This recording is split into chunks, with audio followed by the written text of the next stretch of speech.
This is part 5 of my Outlander Blood of My Blood Season 1 Episode 2 review. And as always, if you are looking to avoid spoilers from the books or the TV show, please do keep on scrolling.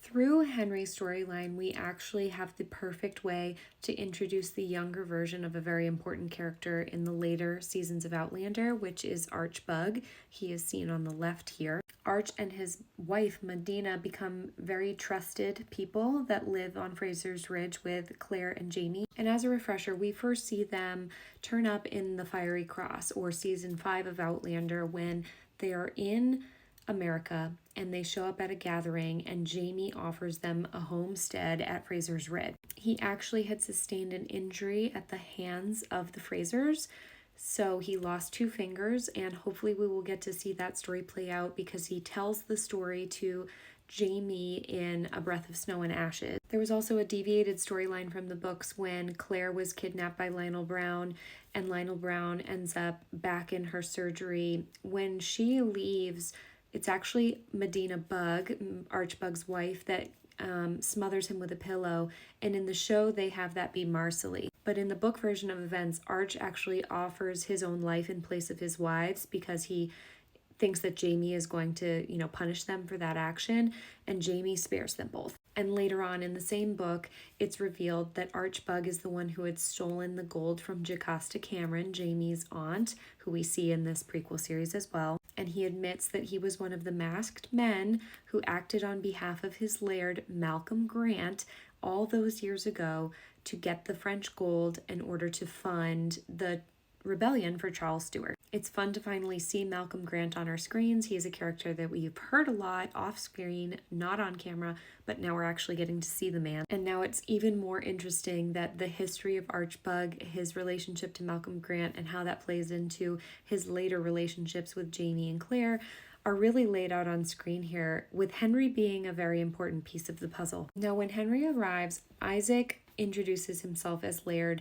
and asks him to relay the information he had told his son, Malcolm, at the pub. And of course, they're very suspicious of him. He's an outsider, he's a foreigner, he's a Sassenach, and so Henry tries to play it cool and doesn't exactly spill all the beans until he's pressed by Isaac. Now, Isaac Grant is being played by Brian McCarty, who actually passed away in the spring of 2024 unexpectedly, and the showrunners announced that they do not plan on recasting him. They really wanted to honor the work that he had filmed thus far, and they had an entire planned storyline for him that they had to go back to the drawing board and rewrite. They had a really well thought out storyline for this character, and instead they decided to move some of the story beats over to another character to kind of take on that storyline, but they had to maintain what he had filmed already, so it will be interesting to see what happens with this character given that he passed so unexpectedly while filming.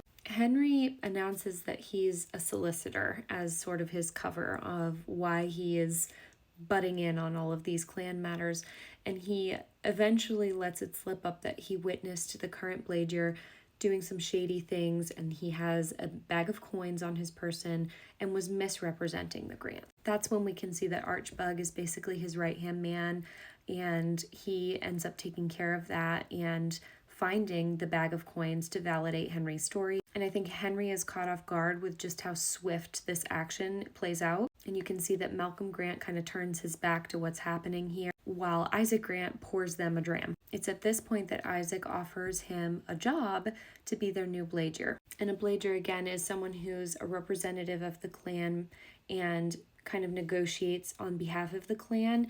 And so I think having seen that Henry was so observant and correct with his observations, Isaac sees the opportunity to take advantage of his services. And when Henry says that he can't take the job because he's urgently looking for someone, that's when Isaac kind of leverages again the amount of wealth that Clan Grant has and the land that they have, and offers him the protection of his family name in order to take care of the matters on his behalf and be his eyes and ears, but also be able to look for the person he's in search of with protection, because he is a foreigner in the Highlands and people are going to find out what he did and what happened to the old Bladier. And so Isaac's really kind of blackmailing him in a way into taking this job. And Henry's not a stupid man. I think he can see that this would really be his best option unless he wanted to walk out that door and then be followed by any number of people who would love to see him gone. And for poor Julia, we see that she is working hard every day at Castle Leathers, absolutely miserable, and trying to find her exit strategy, just like Claire did in the early days when she was at Castle Leoch. We see her performing all the chores. We see her in the, garb of the times. We see her looking very much like a young Claire, which I think is, again, just a testament to how good the casting is. And we see her sneaking around in this office space, looking through some of the maps, trying to get a lay of the land and figure out her escape route. The one map that they zero in on, we can see shows Loch Ness and Inverness at the top here. We know that in the books, the Standing Stone Circle is very close to Inverness, and we see her writing things down and hiding them on her person. And that is when she's once again approached by Simon Fraser, who is trying to get her alone. And this feels very similar to when we got so many examples of Claire's quick wit and how she evaded so many conversations with Dougal and Colum and all the questions they had about her.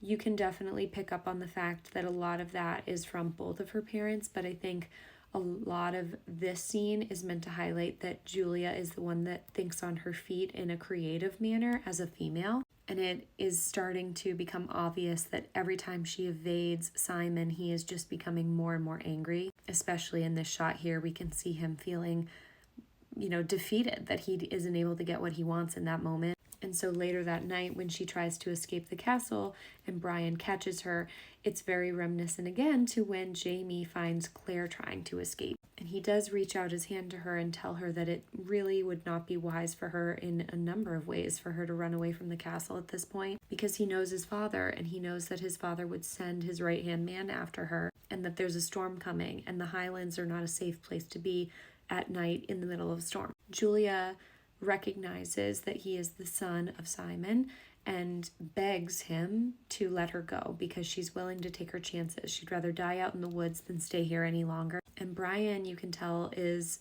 sympathetic to her. And when he offers her help to come back, I'm sure he recognizes that he wants to let her go and knows that that's the right thing to do, but he can't in good conscience allow it. And of course, it all falls apart when Simon's right-hand man catches her anyway. When they go back inside and she is hit, keep in mind that she is pregnant at this point, and this is similar to the treatment that Claire received as well. And Brian immediately steps in and tries to defend her because he knows that it's not right. And you can see here again that Davina Porter is deeply bothered by this, but she never says anything, and that's because of how scared she is of the repercussions. And so Brian steps up and says that he was the one who encouraged her to escape, and he offers to take her lashes that Simon wishes to, inflict upon her, and that again is very heroic. I think the way that they're drawing the parallel between him and Jamie and how they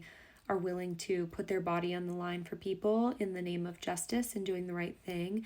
And Davina is obviously upset that her son is going to get whipped for something that he did not do. But Brian would much rather it be him than, Julia. And Julia, I think, is starting to register that Brian is someone who is a good person and can be trusted. And I'm sure that there's a heavy weight that she now bears knowing that he is doing this on her behalf and being punished for something that he didn't do. Everything about this scene, the way he talks back to his father, is such a great insinuation that Jamie and him are just truly cut from the same cloth. He learned so much from him, which is interesting because Jamie recalls in the books that his father beat him. And the way that they shot this, where we can see his hands tensing every time the whip cracks, I thought was really, really effective. And as Julia is met with the reality of her situation, Henry is really walking into the reality of his, because Archbug shows him what happened to the old Bladier and tells him that he doesn't trust him as far as he can throw him. And Henry's starting to figure out that these people are not, to be trusted at all. If you step out of line, you pay the consequences, and he is the reason that that man is dead. All of this happens within the first couple of days that they are back in time, and we can see this time jump here to 1 month later, catching up with the current events of episode 1, at which point Henry looks far more comfortable in his role as Bladier. Some might say a little too comfortable. I think there's a lot to break down in this scene, so come back for part 6.